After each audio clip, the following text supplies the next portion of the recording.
প্রাকৃতিক সৌন্দর্যের অপূর্ব লীলাভূমি এই বাংলাদেশ। এদেশের সবুজ বনবনানী, নদ-নদী, শ্যামল পাহাড়, বিস্তীর্ণ সমুদ্র সৈকত এ যেন শিল্পীর তুলিতে আঁকা অন্যরকম এক সৌন্দর্য। ৬ ঋতুর বৈচিত্র্যময় এক দেশ এই বাংলাদেশ। বাংলার উত্তরে হিমালয়, দক্ষিণে বঙ্গোপসাগর, টেকনাফ থেকে তেঁতুলিয়া পর্যন্ত নদী নালা, খাল বিল, পাহাড় টিলা, সবুজ সমতল ভূমি মিলে নানা রকম সৌন্দর্যের বেষ্টন, এক বিচিত্র রূপের অপূর্ব সমারোহ। ১২ মাসে ষড়ঋতুর এদেশে প্রতিটি ঋতু তার অনন্য বৈচিত্র্য নিয়ে আসে এবং নিজের অনাবিল সৌন্দর্য উপহার দিয়ে একসময় বিদায় নেয়।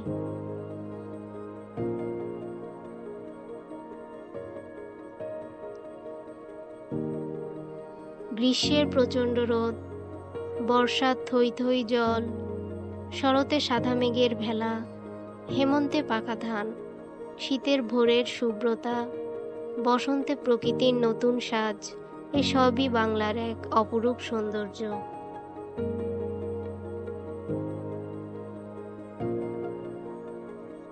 বাংলাদেশ নদীমাতৃক দেশ। নদীগুলোই এদেশের প্রাণ। শতাধিক বড় নদী জালের মতো ছড়িয়ে রয়েছে এদেশ জুড়ে। এদেশের নদীগুলোই যেন কত শত সভ্যতার সূতিকাগার। নদীগুলোর দুপাশেই গড়ে উঠেছে সহস্র নগর ও বন্দর। নদীগুলোর কোনোটি ছোট, আবার কোনোটি বড়, কিন্তু প্রতিটি নদী নির্দিষ্ট অঞ্চলে তার নিজস্ব অবদানের ক্ষেত্রে স্বমহিমায় স্বীকৃত।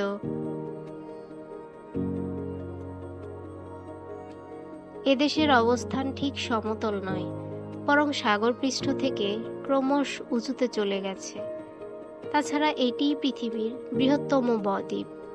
বাংলাদেশের আড়াআড়ি অবস্থানের ফলে হিমালয় থেকে উৎপন্ন জলের ধারা তার স্বভাবজাত ধর্ম অনুযায়ী এদেশের ওপর দিয়ে প্রবাহিত হয়ে বঙ্গোপসাগরে গিয়ে মিশেছে।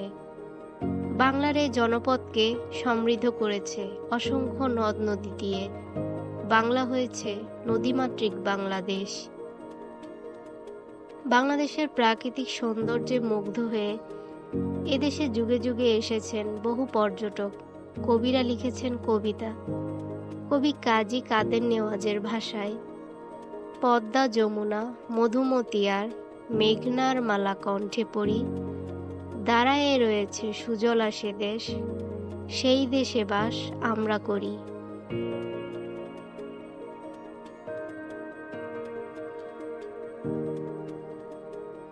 সভ্যতার সূচনা লগ্ন থেকে মানুষের জীবনযাত্রার সাথে নদীর অবিচ্ছেদ্য সম্পর্ক গড়ে উঠেছে। বাংলার জনপদগুলোকে গভীর মমতায় জড়িয়ে রেখেছে এইসব নদী। বাংলাদেশের বৈচিত্র্যময় রূপময়তার বিশাল একটি অংশ জুড়ে রয়েছে নদী। নদীর বুকে জলের ছন্দময় চলা, পাল তোলা নৌকার সৌন্দর্য পিপাসু মানুষের নজর কাড়ে। শরতে নদীর তীরে দেখা মেলে শুভ্র কাশফুলের। নানা ধরনের জীবজন্তুতে নদীর তীর থাকে পরিপূর্ণ। বর্ষায় নদীর দুকুল ছাপিয়ে জলরাশি প্লাবিত করে চারপাশকে। নদীর এমন রূপ বড়ই মোহনীয়। সব মিলিয়ে নদীর অবদানে বাংলাদেশের প্রকৃতি হয়েছে ঐশ্বর্যময়।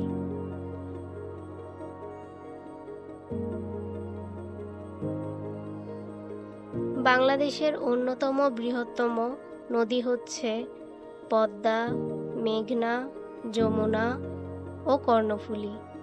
তবে এদের মধ্যে যমুনা হচ্ছে বাংলাদেশের জাতীয় নদী। বাংলাদেশের শাখা প্রশাখা সহ প্রায় ৭০০টি নদ নদী বিপুল জলরাশি নিয়ে ২২,১৫৫ কিলোমিটার জায়গা দখল করে দেশের মধ্যে দিয়ে প্রবাহিত হয়েছে। বাংলাদেশের প্রধান ৩টি নদী হল পদ্মা, মেঘনা ও যমুনা। বাংলাদেশের দ্বিতীয় দীর্ঘতম নদী পদ্মা, যা কীর্তিনাশা নামেও পরিচিত। ষড়ঋতুর এই দেশে নদীগুলো বিভিন্ন সময় বিচিত্র রূপ ধারণ করে। গ্রীষ্মে নদীগুলোর শুকিয়ে যাওয়া, বর্ষায় টইটুম্বুর জলরাশি, শরতে নদীর তীরে ফুটে থাকা কাশফুল, আর শীতে নদীর ওপর ধুম কুয়াশার চাদর নদীগুলোকে বহুরূপী করে তোলে। গ্রীষ্মের করুণ দশা কাটিয়ে বর্ষায় নদীগুলো যখন খরস্রোতা হয়ে ওঠে, তখন এসব নদীর শক্তিমত্তা অনুভব করা যায় পূর্ণভাবে। শরতের নির্মল রাতের আকাশে পূর্ণ চাঁদের আলোয় কাশফুলের সমারোহ কতটা যে মনোমুগ্ধকর তা কে না জানে।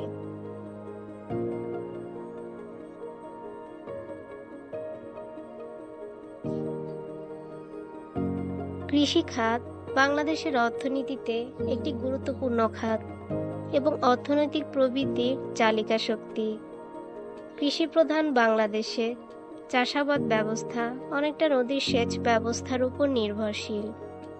নদীমাতৃক এই দেশটি স্মরণাতীত কাল থেকে মৎস্য সম্পদে সমৃদ্ধশালী, আর তাই তো বাঙালিকে বলা হয় মাছে ভাতে বাঙালি।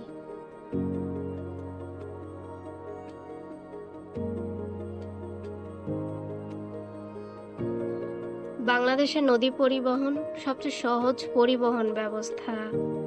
এদেশে নদী পরিবহন দীর্ঘদিন ধরে একটি গুরুত্বপূর্ণ ভূমিকা পালন করে আসছে। বাংলাদেশে দুটি প্রধান সমুদ্র বন্দর রয়েছে, চট্টগ্রাম ও মংলায়। নদীপথে সুলভে যাতায়াত করা যায়। বাংলাদেশে সারা বছর নৌ চলাচল উপযোগী নৌপথের দৈর্ঘ্য 5221 কিলোমিটার। বর্ষা মৌসুমে এর পরিমাণ দাঁড়ায় প্রায় 8439 কিলোমিটার।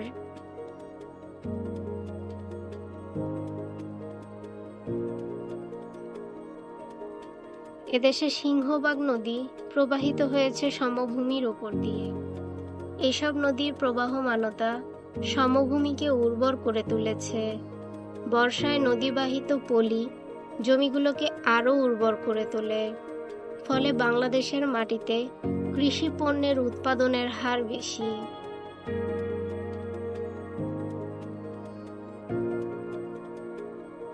নৌপথে মানুষ স্বল্প খরচে গন্তব্যে যাতায়াত ও পণ্যদ্রব্য বিভিন্ন স্থানে নিয়ে যায়।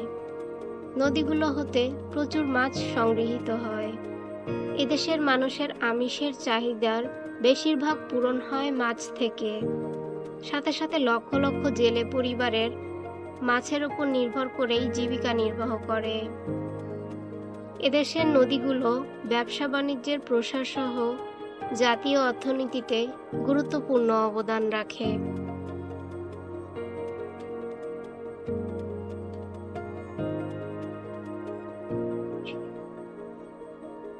প্রায় সব ক্ষেত্রে নদ নদী কোনো না কোনোভাবে অর্থনৈতিক উন্নয়নে ভূমিকা রাখছে। বাংলাদেশ নদীমাতৃক হওয়ায় মৎস্য উৎপাদনের বিস্তৃত ক্ষেত্র পড়ে আছে এদেশের সর্বত্র। তাতে রয়েছে অসংখ্য প্রজাতির মাছ। এসব মাছ সুস্বাদু ও সহজপাচ্য।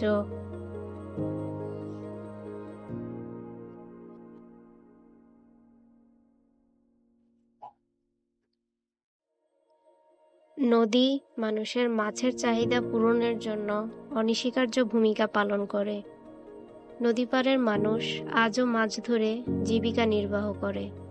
নদী প্রায় 70% মাছের চাহিদা মেটায়। কৃষি প্রধান বাংলাদেশের চাষাবাদ ব্যবস্থা অনেকটাই নদীর সেচের উপর নির্ভরশীল।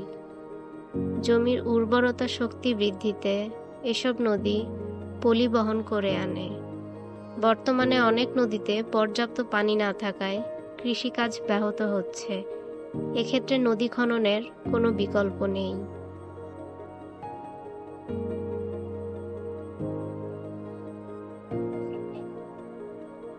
বাংলাদেশের নদীসমূহে উজান থেকে প্রচুর পানি আসে। এ পানিতে প্রচুর পলি থাকে। এসব পলি নদীর তলদেশে জমা পড়ে। দীর্ঘদিন এভাবে পলি জমা হয়ে বেশ কিছু নদীর তলদেশ ভরাট হয়ে গেছে।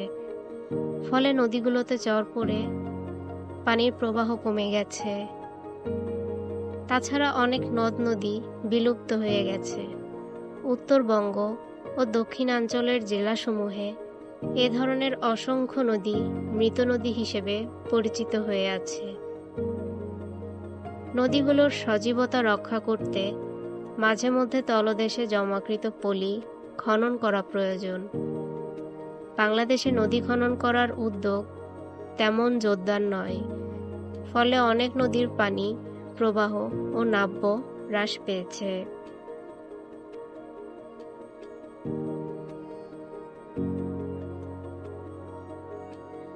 পদ্মা নদীর তীর ঘেঁষে রাজশাহী শহর, যা পর্যটন শিল্প হিসেবে গড়ে তুলতে সাহায্য করছে। পদ্মাপাড়ের মানুষ পদ্মাকে ঘিরেই স্বপ্ন দেখে নতুন করে বাঁচার। তারা মাছ ধরে, পদ্মা চরে ফসল ফলায়, যা তাদের অস্তিত্বকে টিকিয়ে রাখছে। প্রতিদিন দেশ বিদেশ হতে হাজারো পর্যটক আসছে, যা পদ্মার মানুষের গ্রাম্য এবং বাংলাদেশের অর্থনৈতিক উন্নয়নে গুরুত্বপূর্ণ ভূমিকা পালন করছে। শুধু পদ্মা নয়, বাংলাদেশের প্রায় প্রতিটি শহর নদীকে কেন্দ্র করে গড়ে উঠেছে। বিভিন্ন ধরনের পর্যটন, হোটেল, মোটেল ইত্যাদি, যা অর্থনৈতিক উন্নয়নে বড় সহায়ক।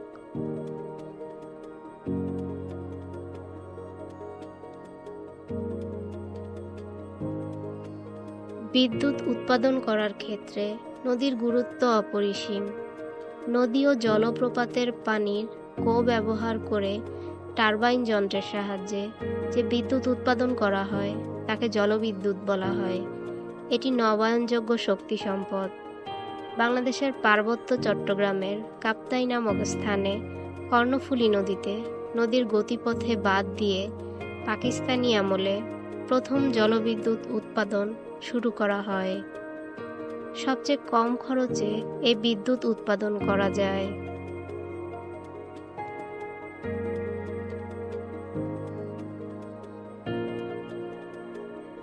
বর্তমানে বিশ্বে তেল, গ্যাস বা পারমাণবিক চুল্লি ব্যবহারের মাধ্যমে যে বিদ্যুৎ উৎপাদন করা হয় তার উৎপাদন খরচ অনেকটাই বেশি।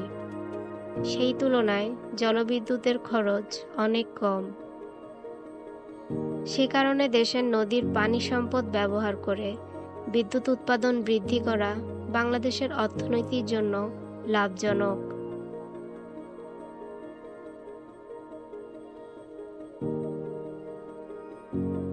তবে যে ধরনের পাহাড়ি নদী থেকে জলবিদ্যুৎ উৎপাদন করা যায়, সেরকম পাহাড় ও নদী দেশে বেশি নেই। ফলে বাংলাদেশে জলবিদ্যুৎ উৎপাদনের সুযোগ কম। বাংলাদেশে একমাত্র জলবিদ্যুৎ কেন্দ্র কর্ণফুলী নদীর তীরে অবস্থিত, যা কাপ্তাই বিদ্যুৎ নামে পরিচিত। 1962 সালে স্থাপিত এই বিদ্যুৎ কেন্দ্র থেকে প্রতিদিন 5 ইউনিটের মাধ্যমে 230 মেগাওয়াট বিদ্যুৎ উৎপাদন করতে সক্ষম।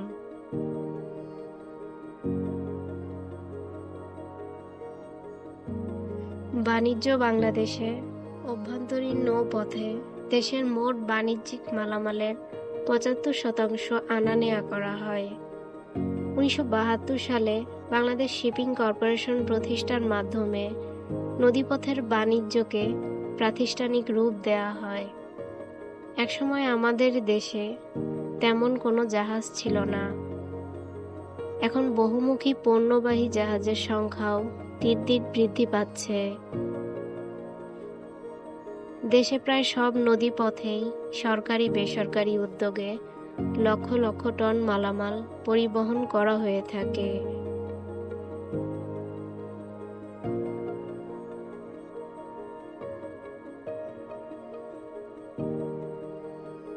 ফলে সকল প্রকার অস্থিতিশীলতার মধ্যেও নির্বিঘ্নে জাহাজ ও নৌযান যোগে পণ্য পরিবহন করা যায়।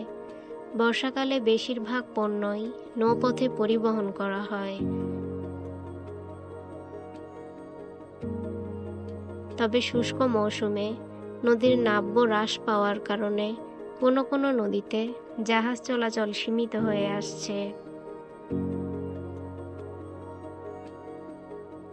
দেশের কৃষি, শিল্প ও মৎস্য সম্পদের বিকাশ ঘটাতে নৌ পরিবহনের কোনো বিকল্প নেই।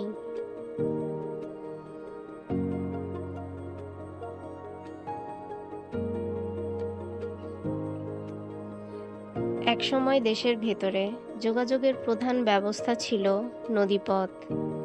যাত্রী ও পণ্য পরিবহনে নৌপথ ছিল মানুষের নির্ভরতার নাম। সময়ের সঙ্গে সেই নির্ভরতার জায়গা দখলে নিয়েছে সড়ক পথ। যাত্রী পরিবহনে এখনও দেশের বিভিন্ন জায়গায়, বিশেষ করে রাজধানীর সঙ্গে দক্ষিণাঞ্চলের জেলাগুলোতে নৌপথ ব্যবহারের কদর আছে। তবে পণ্য পরিবহনে নৌপথ অনেকটা ঝিমিয়ে পড়েছে।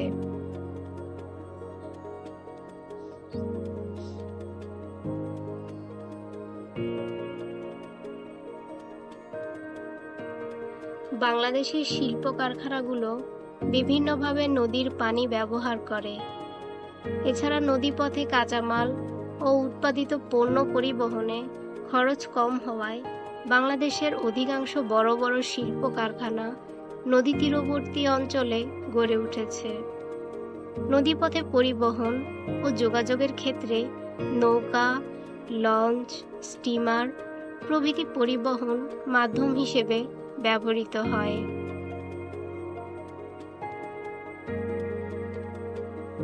বর্তমানে মূলত নদীকেন্দ্রিক বাজারগুলোতে নৌপথে মালামাল পরিবহন করা হয়, তবে তার প্রায় শতভাগই কৃষিপণ্য।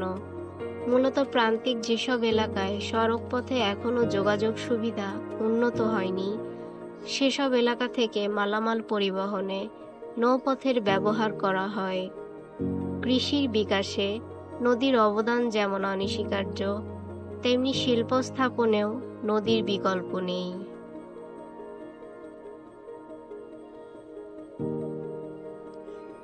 নৌকার সঙ্গে নদীর সঙ্গে বাঙালির জীবন আষ্টে পৃষ্ঠে জড়ানো।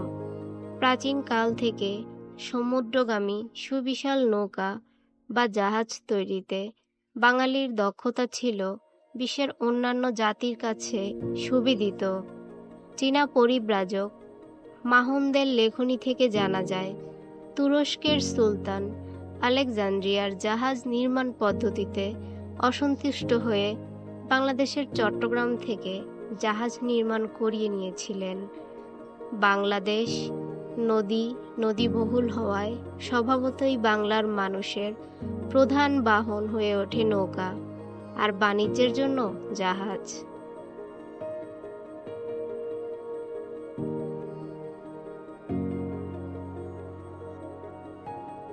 শিল্প কলকারখানা প্রতিষ্ঠাতেও নদ নদীর ব্যবহার সবচেয়ে বেশি। আধুনিক পদ্ধতিতে চাষাবাদ করার জন্য আধুনিক সেচ প্রকল্প গড়ে তোলার ক্ষেত্রেও নদ নদীকে বিশেষভাবে বিবেচনা করা হয়ে থাকে। গঙ্গা কপোতাক্ষা পরিকল্পনা থেকে বাংলাদেশের কুষ্টিয়া, যশোর ও খুলনা জেলার বিস্তীর্ণ অঞ্চলে কৃষিজ জমিতে পানি সেচের ব্যবস্থা করা হচ্ছে। এতে ওই অঞ্চলের মানুষ কৃষি উৎপাদনে লাভবান হচ্ছে। কর্ণফুলী বহুমুখী পরিকল্পনা থেকে ৩৪৪ কিলোমিটার নৌ চলাচল করছে। ১০ লক্ষ একর জমিতে কৃষিজ ফলন হচ্ছে। পার্বত্য চট্টগ্রামের কাপ্তাই নামক স্থানে বাঁধ নির্মাণের মাধ্যমে বিদ্যুৎ উৎপাদন করা হচ্ছে। এ বাঁধের ফলে ভয়াবহ বন্যা থেকে চট্টগ্রাম অঞ্চলকে মুক্ত রাখাও অনেকাংশে সম্ভব হয়েছে। তিস্তা বাঁধ থেকে রংপুর, বগুড়া ও দিনাজপুর অঞ্চলের মানুষ এখন সুবিধা ভোগ করছে। মেঘনা নদী থেকে পানি নিয়ে বৃহত্তর কুমিল্লা, নোয়াখালী ও চট্টগ্রাম জেলায় চাষাবাদ উন্নত করা সম্ভব হচ্ছে। সারা দেশেই নদীর পানিকে ব্যবহার করে বিভিন্ন কৃষি পরিকল্পনা এখন বিস্তৃত হচ্ছে। এর ফলে দেশের কৃষি অর্থনীতি দিন দিন উন্নত হচ্ছে।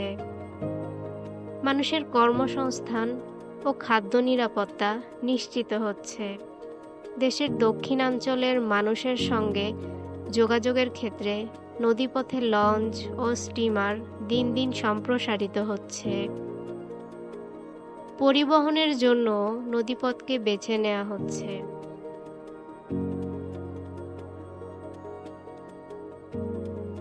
ভারতকে ট্রানজিট দেওয়ার ক্ষেত্রেও বিভিন্ন নদীপথকে ব্যবহার করা হচ্ছে। এর ফলে বাংলাদেশে বৈদেশিক মুদ্রা অর্জনের আরেকটি সুযোগ পাচ্ছে।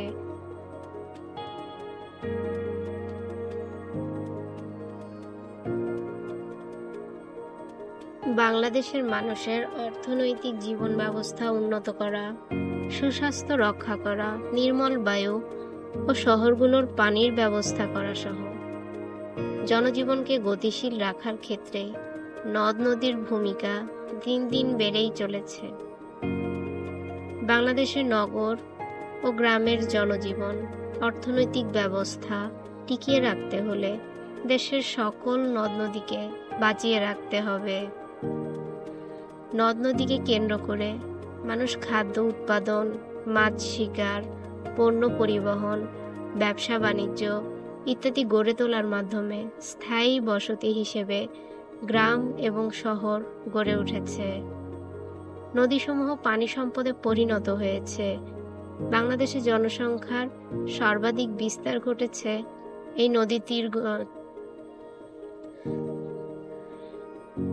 নদীসমূহে পানি সম্পদ পরিণত হয়েছে।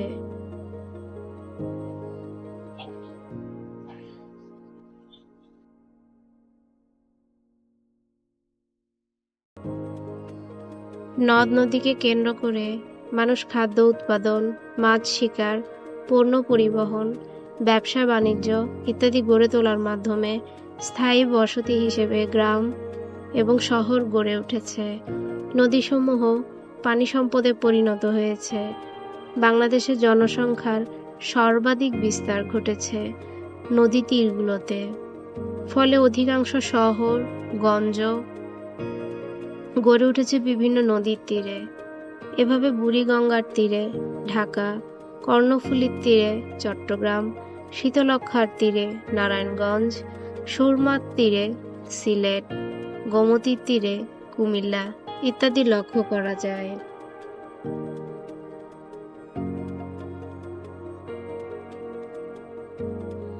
আবহমান কাল ধরেই বাংলার মানুষের জীবন জীবিকার সাথে নদীর রয়েছে গভীর মিতালি। আমাদের নদ নদীগুলো সারা বছর ধরে যোগান দিচ্ছে প্রয়োজনীয় মাছের গুরুত্বপূর্ণ একটি অংশ। পদ্মা মেঘনার ইলিশের রয়েছে বিশ্বজোড়া খ্যাতি। নদীর আশীর্বাদ নিয়ে জেলে সম্প্রদায় যুগ যুগ ধরে টিকে আছে। তাছাড়া যোগাযোগ ও পণ্য পরিবহনেও নদীপথ অত্যন্ত জনপ্রিয়। শরীরে রক্তধারার মতোই যেন বাংলাদেশের নদী এদেশকে বাঁচিয়ে রেখেছে। সুজলা সুফলা শস্য শ্যামলা করে তুলেছে এদেশকে। কালের প্রভাবে নদীগুলো জলস হারালেও আজ অবধি সেগুলো নানাভাবে এদেশের প্রকৃতি ও পরিবেশের ভারসাম্য রক্ষা করে চলেছে।